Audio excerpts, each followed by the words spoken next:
തനിക്ക് എന്താണോ വേണ്ടത്? ഞാൻ സമ്മതിക്കില്ല.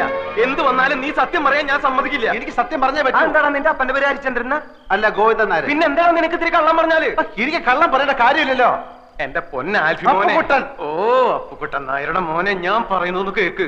നീ പറഞ്ഞത് ശരിയാ. കള്ളം പറയേണ്ട കാര്യം നിനക്കില്ല. പക്ഷെ ഇവിടത്തെ സ്ഥിതി കൂടി ഒന്ന് ആലോചിക്കണ്ടേ? മോളുടെ ഗതി കണ്ട് നിന്റെ മുമ്പിലല്ലേ ആ വർമ്മ സാറ് ബോധം കെട്ട് വീണത്. ആ ഷോക്കീന്ന് ഇതുവരെ അങ്ങേര് കര കയറിയിട്ടില്ല. ഈ നിലയിൽ ഇതും കൂടി കേട്ട ആ പാവം ചത്തു. ഞാനല്ലാത്ത കാര്യം ഞാൻ എങ്ങനെ പറയും? നിനക്ക് സത്യം പറയണല്ലേ? ആ, നീ സത്യം പറഞ്ഞോ.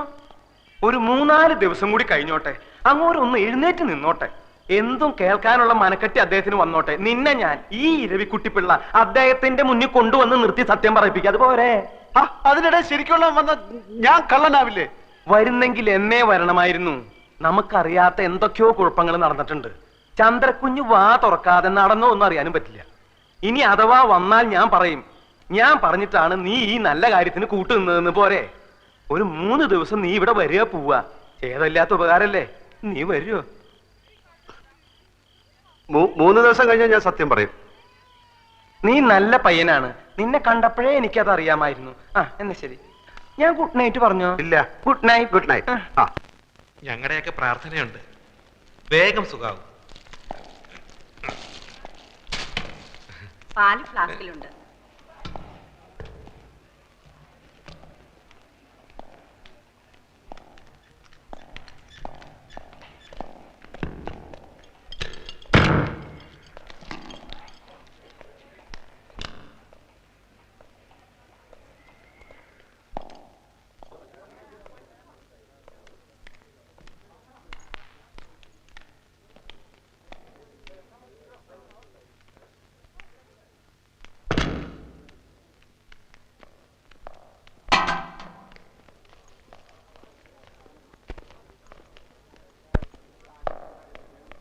ഇരവിക്കുട്ടിപ്പിള്ള പറഞ്ഞു, ഇപ്പൊ സത്യമൊന്നും പറയണ്ട, ഇപ്പൊ പറഞ്ഞ തന്റെ അച്ഛന്റെ കാറ്റ് പോകുന്നു. അതുകൊണ്ട് ഞാനിപ്പോ ഒന്നും പറയുന്നില്ല. ഇപ്പൊ ആ മുറിക്കകത്തുള്ള ആരാ?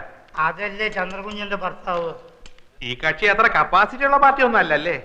നമ്മളൊന്നും സ്റ്റാറ്റസിന് പറ്റിയതല്ല. വർമ്മ സാറിനോ ഞങ്ങൾക്കൊക്കെ എതിർപ്പായിരുന്നു. കാശ് കൊടുത്തോ? കൊടുത്തു.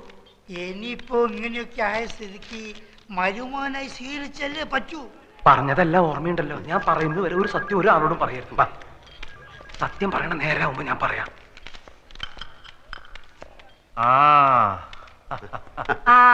ആൽഫി വന്നോന്ന് അനിയൻ അന്വേഷിക്കായിരുന്നു. നല്ല ചായ ഉണ്ട്, വീട്ടിൽ നിന്ന് കൊണ്ടുവന്നാ.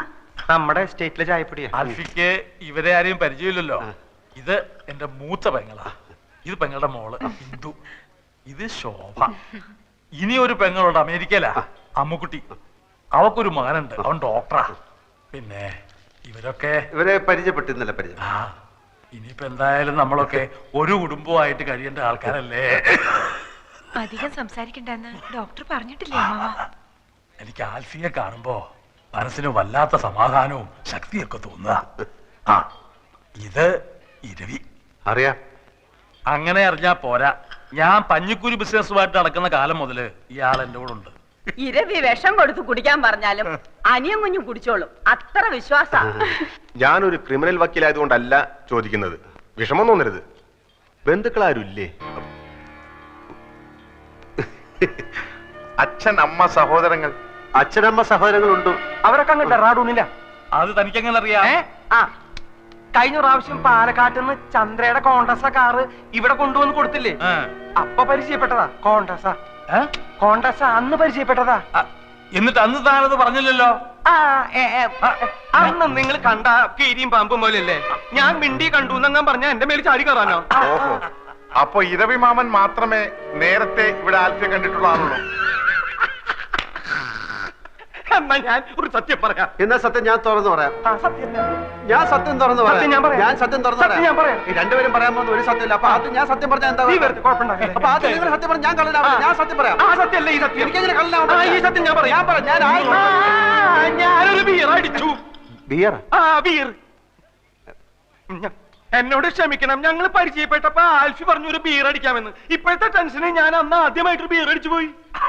ആദ്യമായിട്ട് താനല്ലെങ്കിലും പാത്തും പതുങ്ങിയും ഇടയ്ക്കൊക്കെ ലേശം അടിക്കാറുണ്ടെന്നുള്ളത് എനിക്കറിയാം. ഇപ്പൊ മനസ്സിലായില്ലേ ഞാൻ പറഞ്ഞതിന്റെ ഗുണം?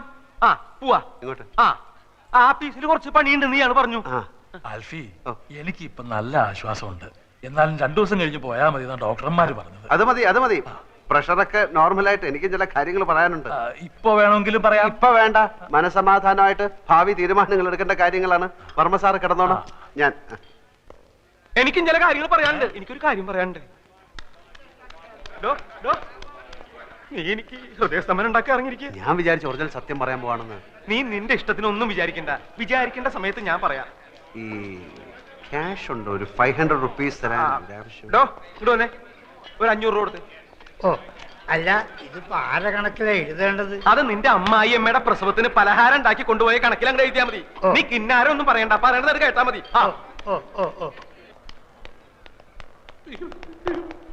സാർ എന്നോട് ക്ഷമിക്കണം, ഞാൻ അറിഞ്ഞില്ല സാർ ഇത്രയും വലിയൊരാളാണെന്ന്. ചന്ദ്രയുടെ ഭർത്താവാണെന്ന് ഒരു വാക്ക് പറഞ്ഞിരുന്നെങ്കിൽ കണ്ണും പൂട്ടി ഞാൻ അപ്പോഴേ ലോൺ തരുമായിരുന്നല്ലോ. സാറിന് എത്ര രൂപ ലോൺ വേണം? ഞാൻ ഇന്ന് തന്നെ സാങ്ഷൻ ചെയ്ത് തരാം. അപ്പൊ ലോൺ കിട്ടുമോ? ഞാൻ ഈ വർക്കീസാണ് പറയുന്നത്. നാളെ രാവിലെ ബാങ്കിലോട്ട് വാ, ലോൺ ഞാൻ ശരിയാക്കി തരാം. സാർ ഒരു ഒറ്റ ഒപ്പിട്ട് തന്നാൽ മതി. എന്റെ കുഞ്ഞുങ്ങളാണ് സത്യം. അല്ലെങ്കിൽ വേണ്ട, ഫോം ഞാൻ ഇങ്ങോട്ട് കൊണ്ടുവരാം. വേണ്ട, ഞാൻ അങ്ങോട്ട് വരാം. എന്നോട് ഒരു വിരോധവും മനസ്സിൽ തോന്നരുത്. സാറിന്റെ ചന്ദ്ര ടെക്സ്റ്റൈൽസ് കമ്പനിയുടെ മുഴുവൻ അക്കൗണ്ടും ഞങ്ങളുടെ ബ്രാഞ്ചിലാണ്. ദയവ് ചെയ്ത് അതൊന്നും പിൻവലിക്കരുത്. ബ്രാഞ്ച് പൂട്ടിപ്പോകും. ബാങ്കിന്റെ ഭാവി അല്ലേ സാർ ഞങ്ങളുടെ ഭാവി. അതൊന്നും പേടിക്കണ്ട. ലോൺ ശരിയാവോ? എന്തിനാ സാർ സംശയം? വർഗീസിന്റെ വാക്കാണിത്. അപ്പൊ നാളെ ഞാൻ ബാങ്കിൽ വരാല്ലേ? അയ്യോ, ധൈര്യമായിട്ട് വരണം സാറേ. ഞാൻ മനസമാധാനമായിട്ട് പൊയ്ക്കോട്ടെ.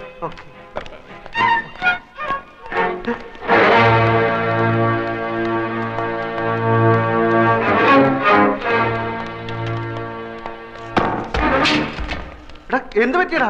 എന്ത് നമ്മൾ ഈ പെട്ടിയിലെ സാമാനങ്ങൾ വിൽക്കാൻ നോക്കി. चंद्रा कौन है? What's the matter? कौन है Chandra? Chandra, she's my wife. ये बैग तुम्हारा है? It's my bag. It's my bag. देखिए, इसको हमने इस बैग के साथ एक अजीब हालत में पकड़ा है और इस पर जो टैग लगा है वो हॉस्पिटल का है. It's my bag and he's my servant and he's bringing this bag. But he looks like a thief. Not only his face but his father's face is also looks like a thief. Thank you very much, sir. Oh, I see. Thank you very much. Thank you for the bag. चलो चलते हैं. ഒറ്റ മുക്കാല് കയ്യില്ലാത്തതുകൊണ്ട് കിട്ടുന്ന നാട്ടെന്ന് വെച്ചിട്ട് ഞാൻ പടച്ചോനെ കണ്ടു. ഏത് പഠിച്ചോ? എടാ, ഞാൻ കുറച്ചു മുമ്പ് പടച്ചോനെ കണ്ടു. ബാങ്ക് മാനേജർ രൂപത്തില്. ബാങ്കിൽ ചെന്ന് ഒപ്പിട്ട എത്ര ലക്ഷം രൂപ ആണെങ്കിലും കിട്ടും. 4 ലക്ഷം ഒന്നും അല്ല. നേരാണോ നീ താങ്ക് യു. അയാൾ വിചാരിച്ചിരിക്കുന്നത് ഞാൻ പെണ്ണിന്റെ ഭർത്താവാണെന്ന്. അതുകൊണ്ട് ഈ ലോൺ കയ്യിൽ കിട്ടുന്നിടം വരെ ഞാൻ ഈ കളി തുടരാൻ പോവാണ് മോനെ. ഇനിയിപ്പെങ്കിലും നല്ല ബുദ്ധി തോന്നിയല്ലടാ മോനെ.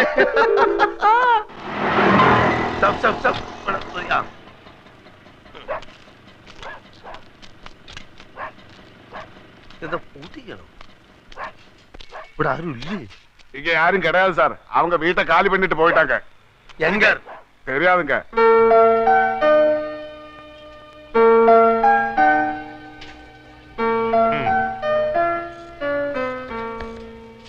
ഈ കാശ് കൈ കിട്ടാൻ എത്ര നാളാവും? ബാങ്കിന്റെ കുറച്ച് ഫോർമാലിറ്റീസ് ഒക്കെ ഉണ്ട്. ഹെഡ് ക്വാർട്ടേഴ്സിൽ നിന്ന് ഓക്കെ വരണം.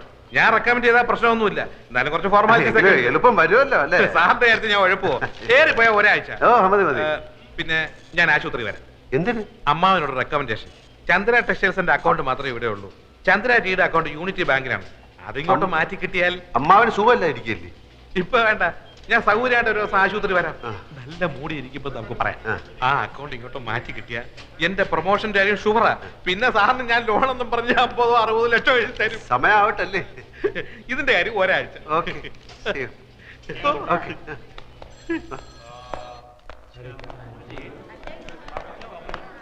ഞാൻ കാത്തു നിൽക്കുകയായിരുന്നു. വർമ്മ സാർ ഉഷാറായി. ഡോക്ടർ ചെക്ക് ചെയ്തിട്ട് ആളിപ്പോ ഇരുമ്പ് പോലെ ഉണ്ടെന്ന്. അത് നന്നായി. മൂപ്പർക്ക് വിഷമാവുമെങ്കിലും ഇനിയിപ്പോ ഉള്ള സത്യം പറയാൻ മടിക്കണ്ട. നമുക്ക് ഇപ്പൊ തന്നെ പറയാം അല്ലേ? എന്ത്? താൻ ആൽഫിയല്ല, അപ്പുക്കുട്ടനാണ് ചന്ദ്രകുഞ്ഞിന്റെ ഭർത്താവല്ലാന്ന്. എനിക്ക് വയ്യ. അതെന്താ? എനിക്ക് വയ്യേ. അതെന്താന്നാ ഞാൻ? എനിക്ക് വയ്യ. അത് തന്നെ. അപ്പൊ എന്താടാ നിന്റെ ഉദ്ദേശം? ഉദ്ദേശം പിന്നെ പറയാം. ഞാനാണ് ആൽഫി, ചന്ദ്രയുടെ ഭർത്താവ്. അത്രയും മനസ്സിലായോ? 14-ാം തീയതി ഞങ്ങൾ രജിസ്റ്റർ കച്ചേരിയിൽ വെച്ച് കല്യാണം കഴിച്ചു. തൽക്കാലം ഇതൊന്നും മാറ്റി പറയാൻ സൗകര്യമില്ല. അത് തന്നെ.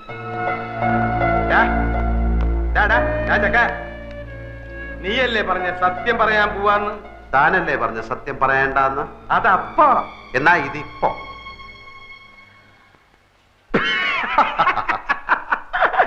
നിന്റെ ഓരോ കളികളെ ബാ നമുക്ക് പോയി പറയാം.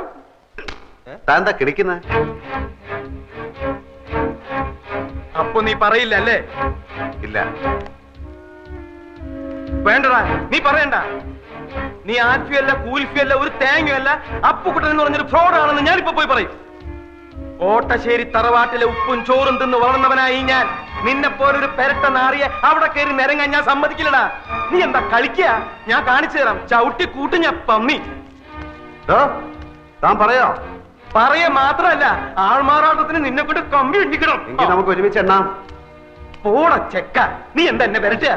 ഏയ് അങ്ങനൊന്നുമില്ല. താനല്ലേ പറഞ്ഞത് കോണ്ടസ കാറും കൊണ്ടുവന്നപ്പോ എന്നെ കണ്ടു, ചന്ദ്ര പരിചയപ്പെടുത്തി, ബിയർ അടിച്ചു. താൻ എന്റെ ബന്ധുക്കളെ എവിടെ വെച്ചാ കണ്ടത്? ഡെറാഡൂണിൽ വെച്ചല്ലേ?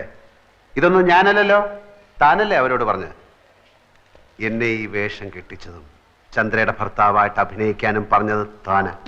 അതിന് താൻ ദിവസവും എനിക്ക് 500 രൂപ കൂലിയായിട്ട് തരുന്നുണ്ട്. കണക്കപ്പിള്ള കുറുപ്പ് സാക്ഷി. എന്നിട്ട് അങ്ങേരത് ഇത് ഏത് കണക്കിൽ എഴുതണമെന്ന് ചോദിച്ചപ്പോ അയാളുടെ അമ്മായിയമ്മയുടെ പ്രസവത്തിന് പലഹാരം വാങ്ങിച്ച കണക്കിൽ എഴുതാൻ താൻ പറഞ്ഞില്ലേ? നീ എന്തൊക്കെയാടാ ഈ പറയണേ? ഞാൻ പറഞ്ഞു കഴിഞ്ഞില്ല, താൻ മുഴുവൻ കേക്ക്. താൻ എന്നോട് പറഞ്ഞു അവള് തട്ടിപ്പോവും, അത് കഴിഞ്ഞ് താൻ ആ കിളവന് വിഷം കൊടുത്ത് കൊല്ലും, അപ്പൊ ഭർത്താവ് നിലയ്ക്ക് എനിക്ക് ആ സ്വത്ത് കിട്ടും, അപ്പൊ ഞാൻ അതിന്റെ പകുതി തനിക്ക് തരണമെന്ന്. എടാ ദ്രോഹി, നിന്റെ നാക്ക് പുഴുത്തു പോവും. ഞാൻ എപ്പോഴാടാ ഇതൊക്കെ പറഞ്ഞത്? താൻ പറഞ്ഞില്ല, പക്ഷെ ഞാൻ പോയി പറയും താൻ പറഞ്ഞു എന്ന്. എന്നിട്ടിപ്പോ ആ സ്വത്ത് പങ്കുവെക്കുന്ന കാര്യം പറഞ്ഞ് നമ്മൾ തമ്മിൽ പിണങ്ങിയപ്പോ താൻ എന്നെ കള്ളനാക്കി കാണിക്കാൻ ശ്രമിക്കുന്നു എന്ന് ഇതിനൊക്കെ സാക്ഷികളുണ്ട്, തെളിവുണ്ട്. ഇനി താൻ പോയി പറയണോ ഞാൻ ആ പെണ്ണിന്റെ ഭർത്താവ് ആൽഫി അല്ല അപ്പുക്കുട്ടനാണെന്ന്? ആ വർമ്മ തന്റെ മുഖത്ത് കാർക്കിച്ച് തുപ്പും, ആ തടിയന്മാർ തന്നെ ഇടിച്ച് പഴിപ്പിക്കും. എന്നിട്ട് ആൾമാറാട്ട കേസിൽ നമുക്ക് രണ്ടുപേർ കൂടെ അകത്ത് കിടന്ന് ഗോതമ്പ് ഉണ്ടെന്ന് ഇരുമ്പഴിയേണ്ടി കളിക്കാം. പോയി പറയടോ, പോയി പറയടോ. എടോ, നമ്മുടെ കോൺഗ്രസ്സാക്കാരിൽ പോയിട്ട് ബിയർ കഴിച്ചില്ലേ? പോയി പറയടോ. എനിക്ക് മുകളിൽ ആകാശവും താഴെ ഭൂമിയാണ്, എനിക്കൊന്നും നോക്കാനില്ല. പോയി പറയടോ, പോയി പറയടോ. ഞാൻ എന്റെ വൈഫിനെ ഒന്ന് കണ്ടിട്ട് വരാം. അതിനിടയ്ക്ക് തനിക്ക് വർമ്മ സാറിനോട് വല്ലതും പറയാനുണ്ടെങ്കിൽ താൻ പറ, ബാക്കി ഞാൻ വന്നിട്ട് പറയാം. കോൺഗ്രസ്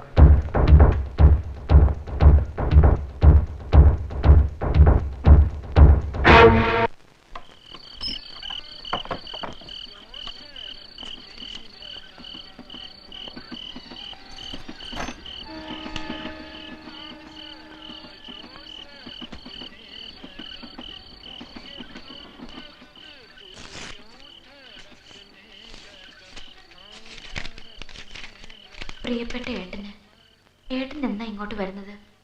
ഇവിടുത്തെ കാര്യങ്ങൾ കഷ്ടമായിക്കൊണ്ടിരിക്കുകയാണ്. എൻ്റെ കാതിലെ കമ്മൽ ഇന്നലെ വിറ്റു.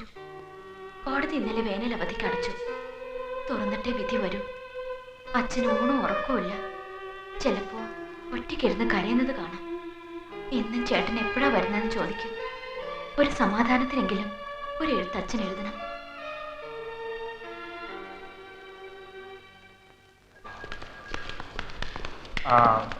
ടെസ്റ്റ് എല്ലാം കഴിഞ്ഞോ?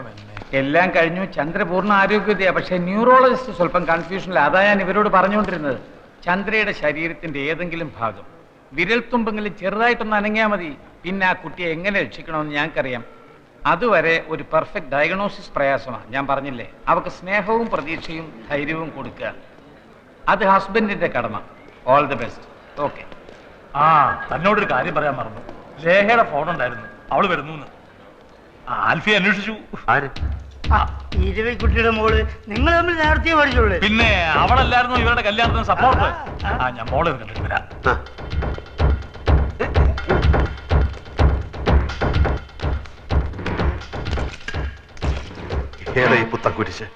പുത്തൻകുരിശ് എന്ന് പറഞ്ഞ എറണാകുളത്തിനടുത്തുള്ള. താനൊരു കാര്യം ചെയ്യും, ഫോണിൽ കൂടെ അനുവാദം കൊടുത്തിട്ട് അവിടെ നിന്ന് വിമാനത്തിൽ കയറി എങ്ങോട്ടെങ്കിലും പോവാൻ പറയണോ. ഞാൻ പറഞ്ഞാലും അവൾ ഇവിടെ വന്ന എല്ലാവരോടും യാത്ര ചോദിച്ചിട്ടേ പണ്ടാലോടക്കാൻ ഓരോന്ന് കേറി വന്നോളും. എടോ, ഈ പിശാച് കുൽഫിയെ കണ്ടിട്ടുണ്ടോ? അവളും ചന്ദ്രയും തമ്മിൽ അടയും ചക്കരയും പോലെയാ. അട ചക്കരയോട് പറഞ്ഞിട്ടുള്ള അറിവേ ഉള്ളോ, അതോ അട നേരിട്ട് ആൽഫിയെ കണ്ടിട്ടുണ്ടോന്ന്? എനിക്കറിയില്ല. ഇവിടെ നമ്മളിപ്പോ എന്ത് ചെയ്യും? എനിക്ക് അറിഞ്ഞൂടാ. ഇവിടെ എന്തെങ്കിലും ഒന്ന് പറയടോ. ഇവിടെ എന്തെങ്കിലും ഒന്ന് പറയടോ. ഭാരത മാതാക്കി ജയ്. അതും ഇതുമായിട്ട് എന്താ ബന്ധം? താനല്ലേ പറഞ്ഞ എന്തെങ്കിലും ഒന്ന് പറയാൻ. ഓ അത് ശരി. അപ്പൊ അവള് വരട്ടെ, അവൾ എന്നെ കാണട്ടെ. ഞാൻ ആൽഫി അല്ലെന്നുള്ളു പറയട്ടെ. അപ്പൊ നമുക്ക് രണ്ടുപേർ കൂടെ ജയിലിൽ കിടന്ന് ഭാരത മാതാക്കി ജയ്, ഭാരത മാതാക്കി ജയ് എന്ന് വെറുതെ എല്ലാ കയ്യങ്കാലും.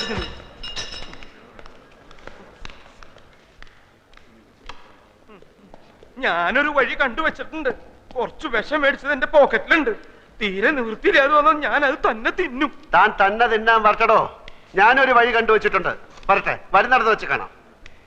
തന്റെ മോൾ ആളെങ്ങനാടോ? എന്താ? സയൻസ്. എടോ, അവളുടെ സ്വഭാവ വിശേഷ സവിശേഷ ഗുണഗണങ്ങൾ എങ്ങനെയാണ്, എങ്ങനെ ഹാൻഡിൽ ചെയ്യണമെന്ന് അറിയാനാണ്. അത് വേണമെങ്കിൽ പറഞ്ഞു തരാം.